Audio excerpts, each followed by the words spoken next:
All right, good morning, everyone. Let's get going. All right, U.S. markets had a huge rip higher yesterday, shortly after the non-farm payroll from the previous month that we had missed because of the government shutdown was released. We actually had a miss of about 40,000 on the non-farm payroll number, and markets just took off. I thought it was really interesting because, I suppose the only reason why they would kind of do that is the Fed would sit on the sidelines and not taper as soon as we thought they may. So, I find it really interesting how the market kind of rallying on any scenario at the moment. We did make a sharp pullback after we kind of got up toward the highs of the day. We actually traded down around lows of the day for a brief bit, and then we just kind of grinded higher into the close of the day again. A really interesting action, but I have we've definitely gotten to a point where we're incredibly overbought. The numbers haven't been there out of earnings. The data hasn't been there either. So I think it's starting to get very tricky here, risk reward, to be playing on the long side of markets at the moment. So I think this is something that we're going to have to watch very closely. But be careful out there on the longs. I think that there's a potential for an abrupt correction is definitely there. We had Apple that came out yesterday with a new range of iPads. Nothing really exciting happened out of that. We also had Netflix, which opened up about 8%, I think, opened up 9%, finished down 8% on the day. So it had a huge reversal day.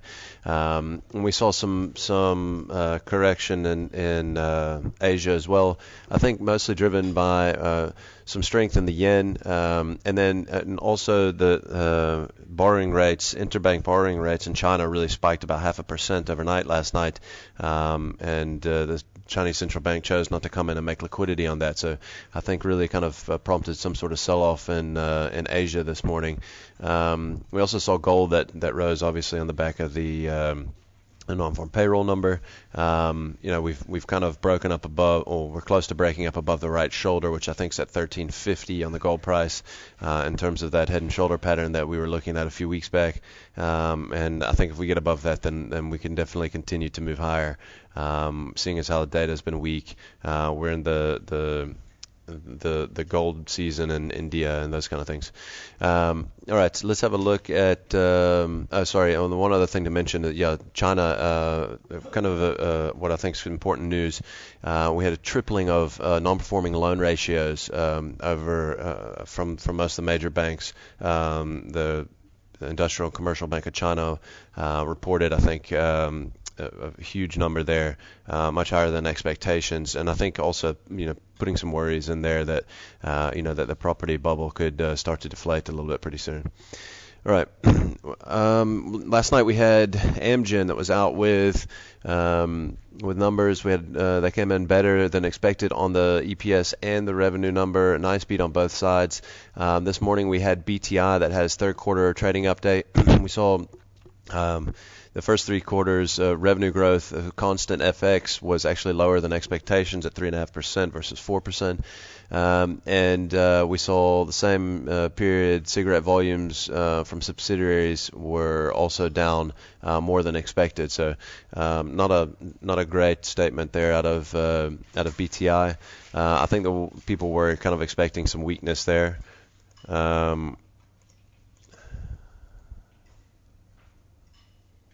Okay.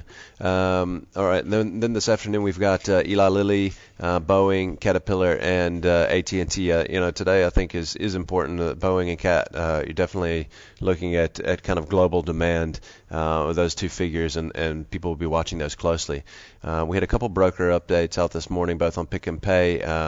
Both raised to buy versus underperform at Bank of America Merrill Lynch, and raised to buy at RingCap as well. So obviously we saw a nice push higher yesterday on the back of their earnings. All right, Australian CPI, that's actually a typo there. It's supposed to be 2.2. Which should be in blue there, but it's higher than hotter than expectations. We have French business confidence that's out in just a bit. We've got local CPI expected at 6%. Remember, that's right on the higher end of the inflation targeting range for the central bank here. We also have got BOE releasing their MPC minutes from the last meeting. And then later in the States, we've got mortgage apps and home price index. And then we've also got consumer confidence coming out of Europe in the afternoon as well. All right, let's get into the maps.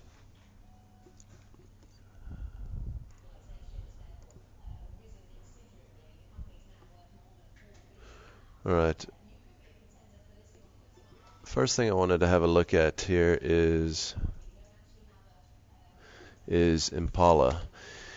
Impala, it's really been trading incredibly lackluster the last few sessions. At one point we were looking like we were going to kind of head and shoulder off of this level around 120. If it broke down from there, we got above the head and shoulder, and then really just started to consolidate right around the 200-day moving average. We failed to be able to break above sort of 123 at all, and finally yesterday on the back of non-farm payroll numbers, I think we just got a nice spike up above. We also got a little bit of a push the day before into the close on the back of the record imports out of China for platinum. And to me, this is looking like we're finally getting a little bit of a breakout. We're kind of coming out of this flag pattern since Impala has turned up from this huge downdraft that we had in the first half of the year, and we're just flagging. We've broken out to the upside of the flag. Looks like we're going to move higher. Looks like we'll probably even come and test recent highs, if not move higher than that. Obviously, breaking above the 200-day is crucial. So we'll keep an eye on that one. But I think one of the plays that's been working best in our market for the last call it 3-4 months have been second-day plays. They've almost been a sure thing. When you had a statement move, kind of like yesterday's move, the second day you've had a follow through almost every single day in almost every single stock. So watch that today. It could be a great second day play. All right, let's look at Standard Bank. I didn't realize this until this morning going through the maps, and you can see here. Actually, I don't know if I can. Yeah, that's just showing me. Sorry, that's just showing me yesterday. So if I shorten this up, I'll go to Tuesday, to Monday, and you can see here this is really a 2-day chart here on Standard Bank, and you can see that we made yesterday at 28.40. That was an all-time high in Standard Bank. It also marks a high of obviously the recent trend that's been higher and higher over the past couple months, and we went from an all-time high, making an all-time high on the day, to close below what was the low of the day previously, which was right here around 25.60. We closed at 25.50. So that's a key reversal by definition. Nedbank also the same situation. Okay, Nedbank. No, sorry, I've got to draw this a little bit better. This would be from. Okay, there we go. So Nedbank doesn't actually look like it's made a key reversal. Sorry, let me just have a look again here on the bar.